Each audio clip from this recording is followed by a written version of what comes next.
PFC spiritual ప్రేక్షకులకు స్వాగతం. ఈ వారం రాశిఫలాలు పరిశీలిద్దాం.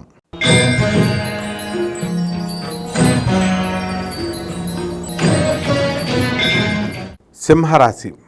ఈ సింహరాశి వారికి మనకి ఈ వారం గ్రహస్థితి ఏ విధంగా ఉంటుందండి అంటే, కుజగురులు మనకి వృషభ రాశిలో, మరి ఈ యొక్క కర్కాటక రాశిలో రవి శుక్రులు ఉండడం, బుధుడు సింహరాశిలో ఉండడం, కన్యలో కేతువు, తర్వాత ఈ యొక్క శని వక్రించి కుంభంలో ఉండడం, తర్వాత మనకి మీనములో రాహుగ్రహం ఉండడం జరుగుతుంది. దీనివల్ల మనకి ఏమవుతుందంటే, ఈ యొక్క సింహరాశి వారికి పాపం వాళ్ళ పిల్లల సక్సెస్ విషయంలో కొంచెం డల్ అవుతూ ఉండడానికి అవకాశాలు ఉంటాయి. కానీ శాశ్వతంగా మీరు మీ పిల్లల పట్ల మీరు పెంచుకున్నటువంటి ఆశలన్నీ కూడా నెరవేరడం అనేటటువంటివి జరుగుతాయి. ఇక సింహరాశి వారి యొక్క దాన గుణాన్ని మనం ప్రత్యేకించి మనం చెప్పక్కర్లేదు. ఇటువంటి వాళ్ళంతా కూడా దాన ధర్మాలు చేసుకుంటూ పోతారు ఈ వారమంతా కూడా. అలాగే వృత్తి, వ్యాపార, ఉద్యోగ విషయాల్లో ఏ విధమైనటువంటి అడ్డంకులు మీకు లేవు.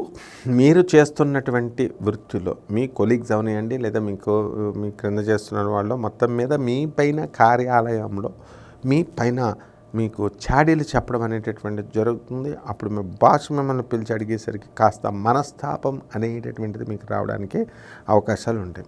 అలాగే ఈ యొక్క సింహరాశి వాళ్ళ అందరికీ కూడా ముఖ్యంగా మనం ఏం చేయాలంటే, వీళ్ళ అకౌంట్లలో డబ్బులు ఉండకూడదు, అవన్నీ కూడా కార్డుల్లో డబ్బులు ఉండకూడదు. ఇలా కనుక ఉన్నట్లయితే ఈ సింహరాశి వాళ్ళ యొక్క డబ్బులు మనకి హ్యాక్ అవ్వడానికి అవకాశాలు ఉంటాయి. కాబట్టి ఏ విధమైనటువంటి హ్యాక్ కాబడేటటువంటి ఈ యొక్క లింకుల్ని దేన్ని కూడా ప్రెస్ చేయకండి. ఈ వారం చాలా జాగ్రత్తతో కూడుకున్నటువంటి విషయము. అలాగే లాయర్లు, డాక్టర్లు, వీళ్ళంతా కూడా చార్టెడ్ అకౌంటెంట్, వీళ్ళంతా కూడా బ్రహ్మాండమైనటువంటి లాభాలు తీయడానికి ఎదుగుదల అనేటటువంటిది క్లియర్గా కనబడుతుంది. అప్పుల బాధలో ఉన్నటువంటి వాళ్ళు ఎవరైతే ఉన్నారో అటువంటి వాళ్ళు తీర్చేయడానికి అవకాశాలు ఉంటాయి. భార్యాభర్తల మధ్య గొడవలు జరగడానికి అవకాశాలు ఉంటాయి, కానీ అది పెద్దగా కాదు.